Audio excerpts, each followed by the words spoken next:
আজি যেহেতু দেওবাৰ ক'ত যাওঁ নাযাওঁ ভাবি ভাবি সাজি কাচি লৈ বোলো চান্দুবি লেকৰ ফালৰ পৰাই আহোঁগৈ।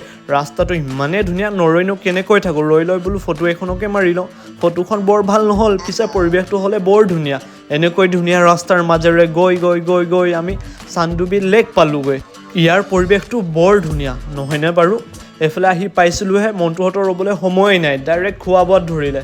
এইফালে ওপৰত ইন্দ্ৰদেৱৰ গৰ্জন, আমি খাবলৈয়ে পোৱা নাই। এইফালে ডাঙৰীয়া আহি ৰেডি, আমি বোলো ইয়াকো এপিচ দি দিওঁ। বতৰৰ মহিমা কিন্তু অপৰম্পাৰ, ছোৱালীৰ মনৰ দৰে ক'ত কেতিয়া সলনি হৈ ধৰিবকে নোৱাৰি। অলপ ঘূৰিবলৈ লৈছিলোঁহে, তেনেকুৱাতে আহিল নহয় বৰষুণজাক। বৰষুণত তিতি বুৰি ওচৰতে থকা দোকানখনত আমি সকলোৱে মিলি ৰুটি চব্জিৰ জুতি ল'লোঁ। বৰষুণজাক এৰাৰ পিছত সুন্দৰ পৰিৱেশটোৰ উপভোগ লৈ আছিলোঁ আৰু তেনেকুৱাতে দেখিলোঁ এজোপা বেলেগ আকৃতিৰ গছ। তাৰপিছত ডাইৰেক্ট গৈ পালোঁগৈ বিখ্যাত দীপৰ বিল। দীপৰ বিলৰ সুন্দৰ সূৰ্যাস্তৰ উপভোগ কৰিলোঁ আৰু আজিলৈ